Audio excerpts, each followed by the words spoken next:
So, don't do that. I mean, I teach you a skill, very simple one. If you know that you won't be able to meet a particular deadline, give them a heads up.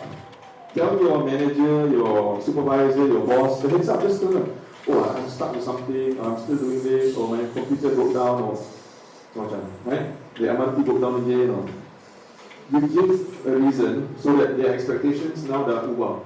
Kalau tak, they are expecting it to be on time. But if the moment you know you won't be able to meet a particular deadline, let them know. So then, okay, it eases off a little bit, so they know it's going to be delayed, at least. And give a new deadline, propose a new deadline. Okay? So I'm teaching you really practical stuff, you know. This is not macam mumbo-jumbo, like, I don't know, theories that you won't be able to understand. This is real world stuff, things that will really, you know, make you stand out in an organization. Right? I love it when people want to discover new things, because that's me too. And people who want to discover new things means they always want to learn something new. Okay? Be that kind of person. Like I said earlier, personal development is a personal thing. What is it that you want to explore next? What kind of books do you want to read? Okay? What kind of events do you want to attend? As a student, when I was teaching at, since Haris introduced himself, macam cerita pula. But when I was teaching at the mosque that time, I was still studying as an undergraduate. And I was teaching at the mosque because it gave me some side income. I can't remember, but I think I earned about 300 plus, maybe around there. But I taught like the whole day on Saturday and half day on Sunday, I think. I remember I wanted to attend one seminar very, very badly. It was by an internationally acclaimed motivational guru from the West, from the US. And I've only read one of his books, but I saw his poster at one of the bookstores. And then something said I needed to find out how can I attend.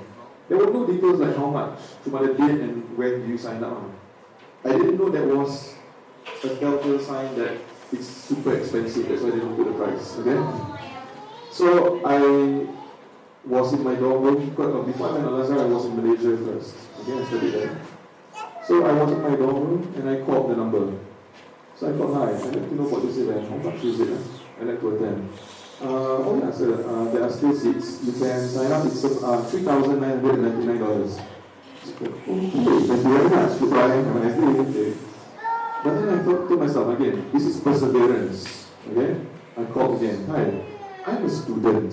Do you have any discounts or student prices? Okay, let me check with my manager. So this lady was disappeared for 30 seconds, came back, oh yeah, there is a student price, it's $1,000. I said, thank you very much, goodbye.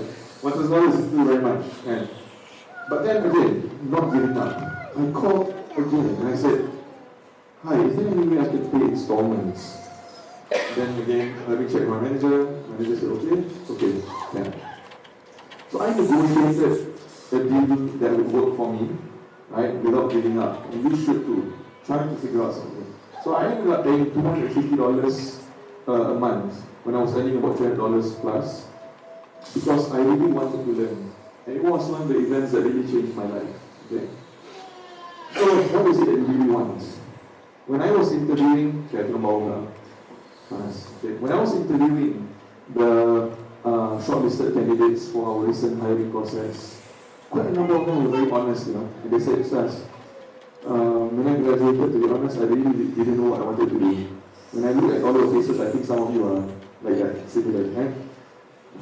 You're not graduate, you don't know what obviously, they asked some options like, I want to get married, I want to study more, I want to pursue my postgraduate degrees, I want to get a part-time job, I want to go for an internship, I want to get a full-time job, and so on and so on. So, there are many possibilities. Trying to fix your mind on something, and then have a backup plan of something else. It's always handy. If you only have one, then you don't get it, you'll be very, very disappointed, very down. Okay. Always be flexible enough to have a plan B, even better a plan C. So if one plan doesn't work out, you have another one, It cushions your fall. Because you fall, you say, oh, my life is so horrible, nobody wants to hire me, I feel so worthless, I'd rather just die, maybe I should migrate to some other country. Have a plan B, plan C, plan D, just have several. Look at what your interests are. Look at what your strengths are. Okay? And one final piece of advice before we go to Q&A is, when I was in Al-Azhar in my final year, and I know some of you are in the final year, I was in my room, and I was wondering, again, I was asking myself, what do I want to do when I come back? Obviously, as an Al-Azhar student, Ustaz. Okay, so Ustaz, like you're not, the label will come along. Okay, but then I told myself, I do not want to be like any other Ustaz. So that was very clear. You need to also have some form of clarity like that. Okay. Ustaz, but not like any other Ustaz. Next question, how? Right. Then I asked myself this question, and you need to ask yourself this question, what are my strengths? And then whatever it is you're going to do, base it on that strength. So at that particular time, now it's no longer an issue, but at that time, my time, 2006, 5 and 6 when I was about to graduate, there weren't many asatizas who were teaching in English, very few. So I said, okay lah, my English not so bad. I said, okay lah, maybe when I come back, I will only accept invitations to speak in English. I said. And this is the power of intention. The Prophet ﷺ said, وَإِنَّمَا لِكُلِّ امْرِئٍ مَا نَوَىٰ. For every person, what he or she intends for. I made the intention so clear and so compelling in my mind. I saw myself delivering lectures and talks in English in Singapore. And the moment I came back, suddenly Muiz just developed this Harmony Center in Bishan, Masjid An-Nahdha. And they were looking for docents, basically to bring around non-Muslims to speak about Islam. What better way to talk to people who really cannot understand Malay? They will force themselves to speak in English. And about something that's close to my heart, or religion, that's my qualification anyway. So, mashallah, amazing. And from then on, word traveled and people found out, hey, there's this Ustaz who can speak English. And they wanted to do more khutbahs in English on Fridays. And I get invitations almost every week to deliver khutbahs in English. So the opportunities will come if you are so clear about what your strengths are and how you want to give back to society and how you want to contribute and how you want to be valuable. Just be super, super clear. Okay? And then everything just fell in place. Safina came because of the experiences I gained in all the mosques and in Mu'is and everything. So just be open to wherever the path brings you. There may be several detours, okay, in life. There can be some U-turns that you'll be forced to do. But it doesn't mean it's the end. It just means that Allah just wants you to, He has something better for you. Right? He has something better for you. My first business wasn't something, it was something else. It didn't work out, but I didn't give up. I tried something else. So then I wanted to do something that's got nothing to do with Islam. I think Allah said, no. You spent 16 years studying Islam, you don't want to do it. So that one didn't work out, now something else. Right? So there are so many amazing things that we can learn in life, but one thing that will never go wrong is if you always outdo yourself. If your main competitor is not your colleague, right? You are not trying to outdo your colleague, you are trying to always outdo yourself. Trying to be better. Okay, learn more, inquire, talk to people who are more senior than you, learn from them. Lepas ni ada alumni in group, right? So talk to them, ask them questions, and that's one of the best ways. Okay? So I hope the bits and pieces of advice that I gave earlier are practical, something that you can look into, something you can start developing from now on. And so if there are any questions, let me know.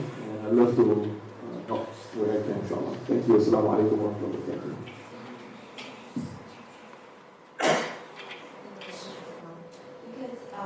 I noticed among, I don't know if it's just among community or not just today, it just seems like weakness is something that's very common. I wouldn't say it's something that I am free from, but I'm wondering why is that such an important marker of discipline? Why is being early or being much earlier an important marker of discipline, and what does that show about us if we're not being early and we're finding hard?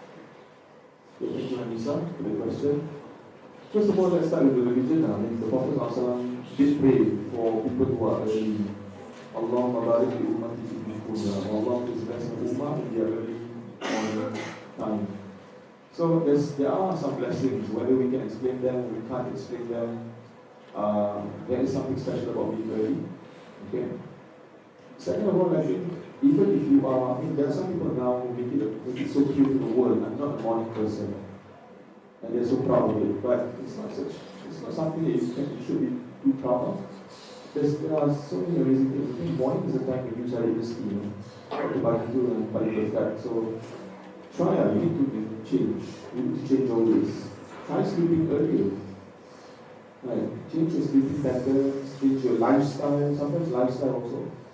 Maybe your lifestyle is you eat late, therefore you sleep late. I don't know. Maybe your lifestyle is you never exercise, so you need more exercise so you can sleep earlier and wake up fresh in the morning.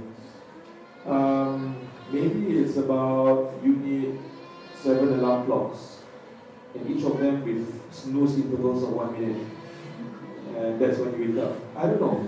Change something until it happens. I'm not the biggest fan of people who are not morning people, to be honest. I like people who are fresh in the morning, and because, again, bias, approach, but the religion is somewhat consistent with that.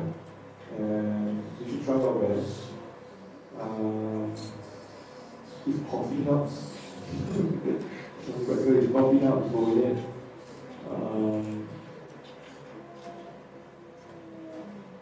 I don't know.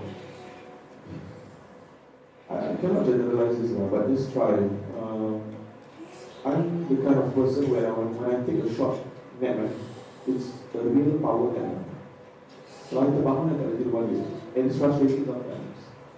But I don't know why am I like that. Maybe when I'm older I won't be like that, I don't know. But power naps can be helpful. If you find yourself very sleepy at work, go and take a short break, 10 minutes, go sleep somewhere, and wake up fresher. Hopefully it works. Hopefully it's not like 1 hour later you bangun, meetings sudah miss kan.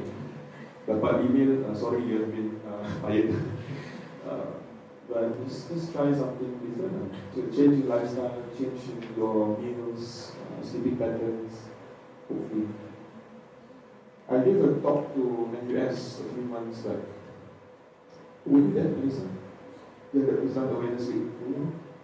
Kind of a Japanese guy who asked a question, remember? So there was a Japanese guy in the audience. He was very much involved in the Islamic awareness week preparation and training. That's what he was doing. I think exchange students. But when I was talking about Salat, all the benefits of Salat, this student said, because I said, if you're not punctual in the Salat, you'll probably not be punctual in everything else. The same concept I was teaching you earlier. So he said, macam cakap objection tapi bukan, memang real. Okay, in Japan, they don't have problems with punctuality and that, so they're very disciplined, right? And I told him, like, aku dah business button now. So, yeah, it's a bit embarrassing. When someone says it's not a problem, why is it a problem here? So it's a wake-up call for us. If other people can do it, why can't we? We are Muslim, so kita tinggal orang pagi pun untuk subuh. Right? So why? After subuh tidak wajib. Kita lepas sahur tidak wajib kan? Kerja pukul 8.30 saat dia tidak wajib. So it's about being fresh and awake early in the morning and being like excited, looking forward to the day, looking forward for the next challenge that's going to come your way. That's the kind of attitude that is missing. Any other questions? Yes.